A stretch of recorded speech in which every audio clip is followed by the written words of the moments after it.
basically the available funds budget. It's the budget that's built based on the amount of revenue that's anticipated at this point coming into the town of North Reading and available to schools.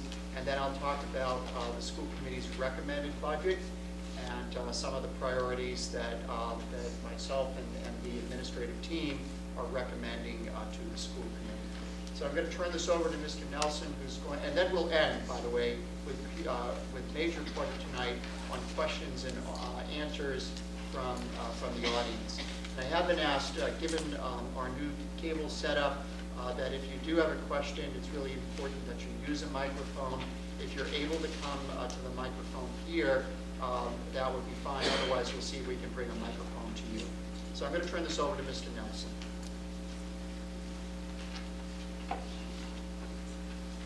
Thank you, Dr. Schroeder.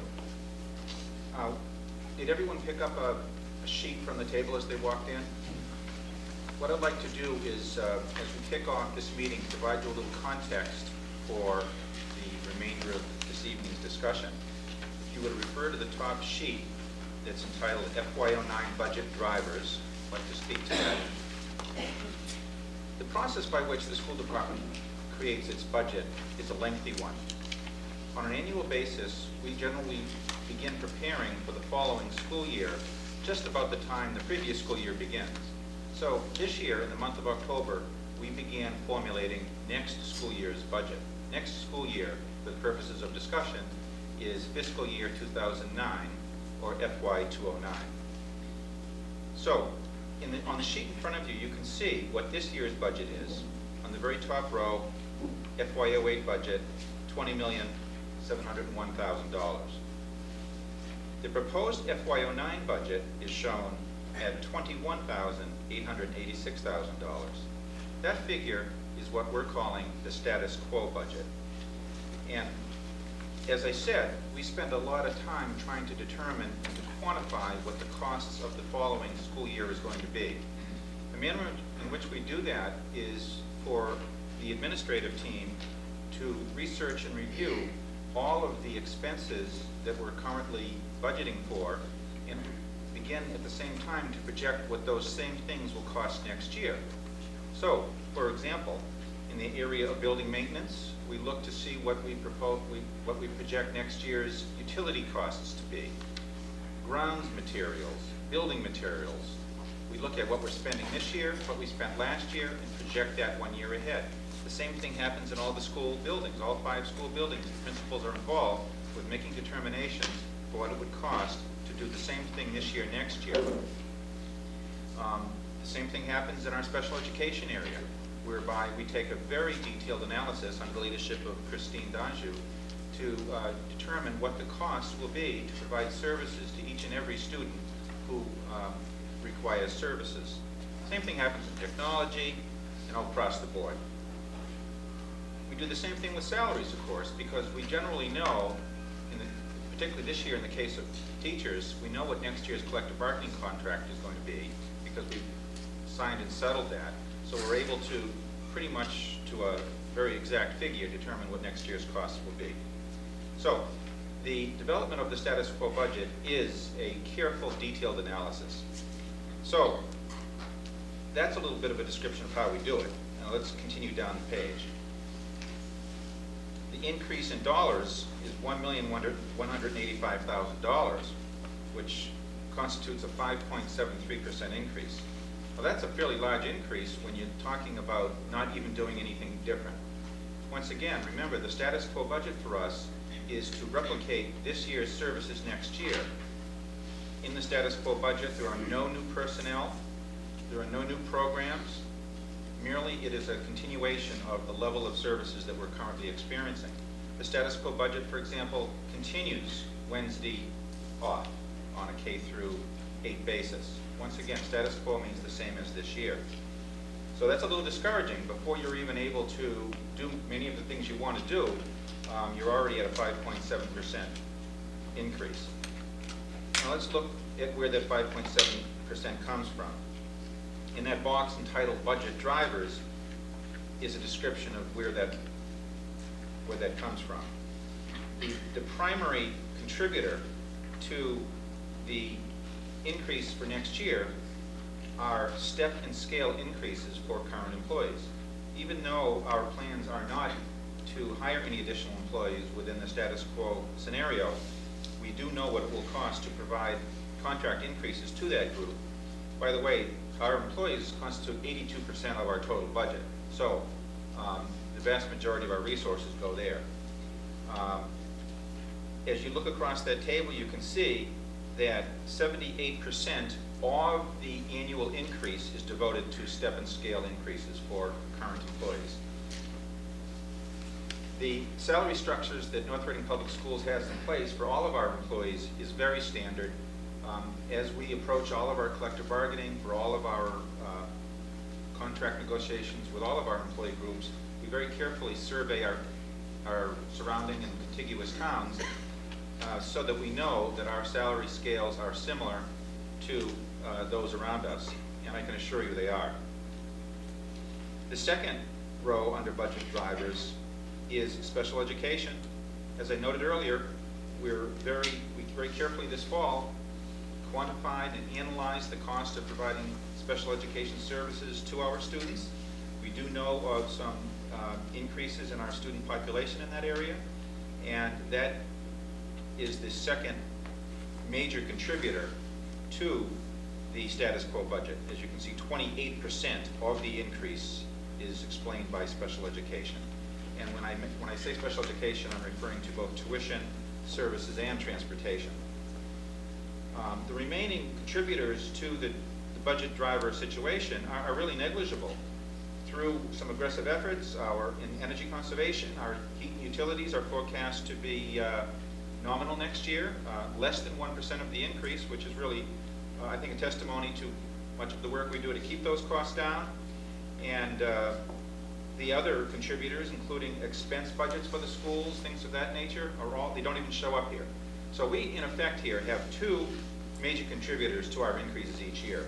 Some might call that a structural problem, because before we even do anything, we have these two items to really have to pay for. But it is what it is. So you can also see at the bottom of that sheet a graphical interpretation of what I've just said. So we thought it helpful to provide you a little bit of a foundation and a context for what the status quo budget constitutes, so that we can move forward and get into more detail. Thank you, Mr. Nelson. I thought it's important to lay the foundation for why we're proposing a budget that is over $1 million more and is just a status quo budget. It's very difficult to sometimes put your hands around that, to really understand what is driving the budget, what effort are we taking in terms of controlling the budget.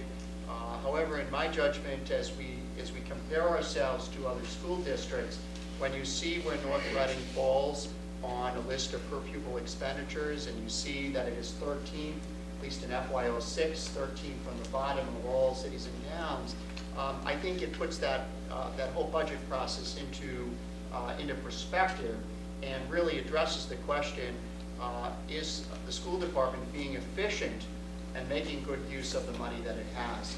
We have very limited resources, and I believe that we're making the best use of the resources that we have. I would like to take a few minutes to go over the two budgets, which are found on the second page of the handout.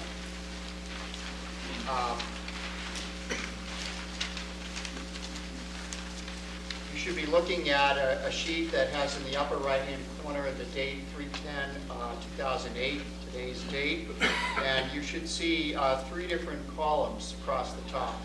You'll see status quo, you'll see available funds, and you'll see school committee recommendation.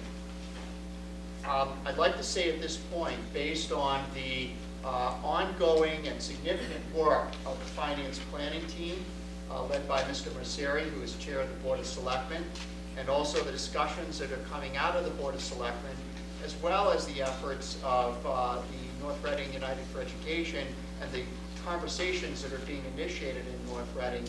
I believe at this point, while no official vote has been taken, the best efforts of the town will tell me that the status quo budget is a budget that will be met with available funds. However, prior to all of this work, the available funds budget fell short, or the amount of money that appeared to be available to even meet the status quo budget was short by approximately $400,000. And you can see that if you draw your eye down the middle column of available funds, you see a negative $400,000. Prior to the work of the Board of Selectmen and the Finance Planning team, it was the school department's understanding that in order to move forward into the next fiscal year, it would be necessary to reduce $400,000 from the status quo budget. That clearly means if we had to live under available funds, that we would need to reduce $400,000. How would that be achieved? That would be achieved by increasing the athletic user fees by $35,000. You can see that is listed there where it says increase athletic fees minus $35,000 is being taken off. Basically, it is being added to the revenue by increasing fees. The school committee has taken an affirmative vote on that. So we will be moving forward next year with an increase in athletic user fees that are currently this year set at $300 for the first sport, $100 for the second sport, and $100 for the third sport.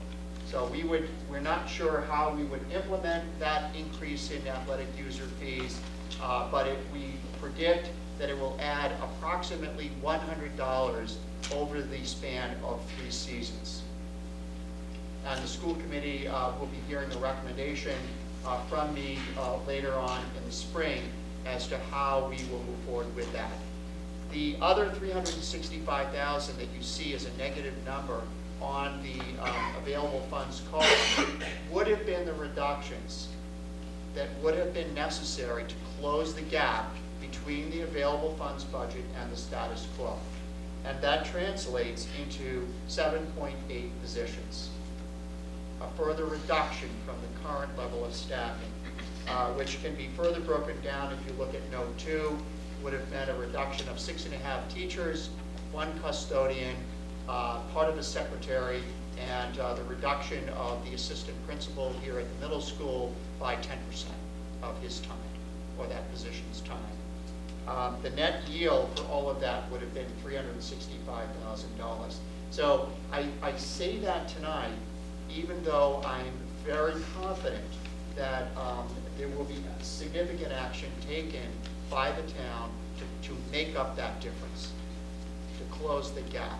But I think it's important to point that out to show not only the difficulties that the school department faces with closing the gap, but how that has been transferred to the town, and the town side, through the Board of Selectmen, has made significant efforts to close that gap. So the status quo budget then appears to be the budget that will be met by available funds.